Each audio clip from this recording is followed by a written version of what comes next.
بسم اللہ الرحمن الرحیم۔ آداب عرض، اس کی اردو نیوز میں آپ کا خیر مقدم۔ سب سے بڑی خبر یہ ہے کہ طلاق کے بعد بینڈ باجے کے ساتھ واپسی، پاپا مجھے ہنسی خوشی لینے آئیے جس نے میرا بوجھ کم کر دیا۔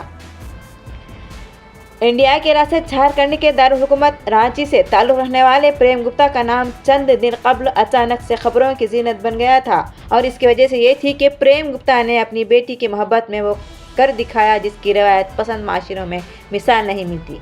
جب اینٹوں کا بھٹا چلانے والے پریم گپتا کی اکلوتی بیٹی ساکشی نے طلاق کے فیصلہ تو انہوں نے صرف بخوشی اپنی بیٹی کے اس فیصلے کو قبول کیا، بلکہ انہیں سسرال سے واپس اپنے گھر آنے کے لیے بینڈ باجے کا انتظام کیا۔ ساکشی گپتا کی شادی چند ماہ قبل بڑی دھوم دھام سے ہوئی تھی، لیکن چند وجوہات کی بنا پر یہ شادی نہ چل سکی، جس پر ساکشی نے رشتہ ختم کرنے کا فیصلہ کیا۔ پریم گپتا نے صرف اپنی بیٹی کے فیصلے کا احترام کیا، بلکہ کسی بات سے یہ احساس نہیں ہونے دیا کہ اس فیصلے سے انہیں دکھ یا تکلیف پہنچی ہے۔ ساکشی کے والدین بیٹی کے فیصلے کے خیر مقدم کو کرتے اسے دھوم دھام سے گھر واپس بھی لائے۔ اس منفرد واقعے کی تصاویر اور ویڈیوز سوشل میڈیا پر وائرل ہوئی، اور یوں ان کے فیصلے کی دور دور تک تعریفیں کی گئی ہے۔ جب میری بیٹی غلط نہیں ہے تو کیوں نہ اسے عزت کے ساتھ واپس لایا جائے۔ رانچی کے کشور گنج علاقے کے رہنے والے پریم گپتا کچھ دن پہلے اپنی بیٹی کو اس کے سسرال سے واپس لائے۔ پریم گپتا نے BBC کو بتایا کہ انہوں نے یہ فیصلہ معاشرے اور ارد گرد موجود لوگوں کو ذہن میں رکھتے ہوئے کہا ہے۔ وہ کہتے ہیں کہ ہم نے اپنی بیٹی کی شادی پر کافی رقم خرچ کی، لیکن جب ہمیں اس صورتحال کا پتہ چلا تو ہم نے فیصلہ کیا کہ جب میری بیٹی غلط نہیں ہے تو کیوں نہ اسے عزت کے ساتھ واپس اپنے گھر لایا جائے، تاکہ کوئی اس پر اس کی انگلی نہ اٹھائے اور نہ یہ کہے کہ وہ شادی اور رشتے کو قائم نہیں رکھ سکتے۔ قطر میں انڈین بحریے کے سابق افسران کو پراسرار مقدمے سزائے موت انڈیا کے لیے کتنا بڑا چیلنج ہو سکتی ہے۔ قطر میں انڈین بحریے کے ساتھ 8 سابق افسروں کی سزائے موت نے انڈیا کے لیے ایک بڑا چیلنج پیدا کر دیا ہے۔ انڈیا کی وزارت خارجہ نے لوگوں کو دی گئی سزا پر گہری تشویش کا اظہار کیا ہے۔ وزارت خارجہ نے کہا ہے کہ حکومت ہند اس فیصلے سے حیران ہے، لیکن وہ اس مسئلے کو حل کرنے کے لیے تمام قانونی راستے تلاش کرے گی۔ قطری عدالت کے اس فیصلے کو چیلنج کرنا اور اپنی بحریہ کے سابق ملازمین کو سزائے موت سے بچانا انڈیا کے لیے ایک بڑا سیکورٹی چیلنج سمجھا جا رہا ہے۔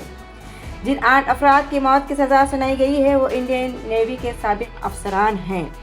کمپنی کے لیے کام کرنے والے مذکورہ تمام لوگ انڈین بحریہ سے ریٹائر ہو چکے ہیں۔ انہیں طویل عرصے تک جیل میں رکھنے اور موت کی سزا سنانے کی کوئی تفصیل سامنے نہیں آئی ہے۔ انڈین ایکسپریس کی ایک رپورٹ کے مطابق ان سابق انڈین بحریہ کے افسران کے اہلیہ خانہ کو بھی ان پر عائد الزامات کے بارے میں کوئی معلومات نہیں دی گئی ہے۔ آخر ان سب کے خلاف کس بنیاد پر مقدمہ شروع کیا گیا تھا؟ اسرائیل پر وار کرائمز کے الزامات، جنگی جرائم کا تعین کیسے کیا جاتا ہے اور عدالت کن بنیادوں پر سزا دیتی ہے؟ حماس کے اسرائیل پر حملے اور اسرائیلی فوج کی غزے میں جوابی کارروائیوں کے بعد پیدا ہونے والی جنگی صورتحال وقت کے ساتھ گمبھیر تو ہوتی جاتی ہے، اور اسی دوران حماس کی جانب سے اسرائیلی حکام پر مسلسل جنگی جرائم کے الزامات عائد کیے جا رہے ہیں۔ حماس کی جانب سے اسرائیل پر حملے میں 1400 افراد ہلاک جبکہ 220 یرغمال بنائے گئے، جس کے بعد اب تک اسرائیلی بمباری سے غزہ کی پٹی میں ہلاک ہونے والوں کی تعداد 7000 سے تجاوز کر کے چلی ہے اور ہزاروں زخمی ہیں۔ کسی بھی مسئلہ جنگ کے دوران عام شہریوں کے تحفظ کے لیے بنائے گئے ہیں بین الاقوامی قوانین کے خلاف ورزی جنگی جرم کہلاتی ہے۔ عام شہریوں کی زندگی بچانے اور ان پر جنگ کے اخراجات کم کرنے کے لیے فریقین بین الاقوامی انسانی قوانین کے پابند ہیں، مگر ایک بات طے ہے کہ کسی کی جانب سے ایک ملک یا اس کے رہنما کو جنگی جرم کا مرتکب کہہ دینے سے وہ واقعی مجرم نہیں بن سکتا۔ اس بات سے قطع نظر کہ ان قوانین پر عمل کس کے حد تک ہو رہا ہے، یہ جاننا ضروری ہے کہ جنگی جرائم کیا ہوتے ہیں، اس حوالے سے عالمی قوانین کیا ہے، یہ کس صورت پر لاگو ہوتے ہیں اور مجرم کو سزا دلوانے کا عمل کیا ہے۔ اسرائیل کا غزہ میں زمینی آپریشن کی وصیت دینے کا اعلان، کیا غزہ پر زمینی حملہ اپنے مقاصد حاصل کر پائے گا؟ جمعہ کی شام اسرائیلی فضائیہ کی جانب سے غزہ میں شدید بمباری کے بعد اب اسرائیل نے کہا ہے کہ اس کی زمینی فوج آج رات اپنے آپریشن کو وصیت دیں گے۔ اسرائیلی فوج کے ترجمان ڈینائل ہیگاری نے کہا ہے کہ گزشتہ چند گھنٹوں میں ہم نے غزہ میں حملوں میں اضافہ کیا ہے۔ فضائیہ نے زیر زمین ٹارگیٹس اور دہشت گردوں کے انفراسٹرکچر کو بڑے پیمانے پر نشانہ بنایا ہے۔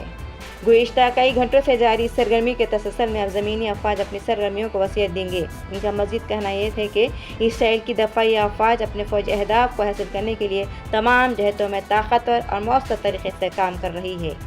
زمین آپریشن میں وسعت کی خبر دینے کے بعد فوج کے ترجمان نے غزہ کے شہریوں کو کہا ہے کہ شہر کی جنوب کی جانب نقل مکانی کر جائے۔ اس سے قبل فوج کے ترجمان نے الزام عائد کیا کہ حماس غزہ میں موجود ہسپتالوں کو زیر زمین سرنگوں اور کمانڈسٹر کے لیے ڈھال کے طور پر استعمال کر رہی ہے۔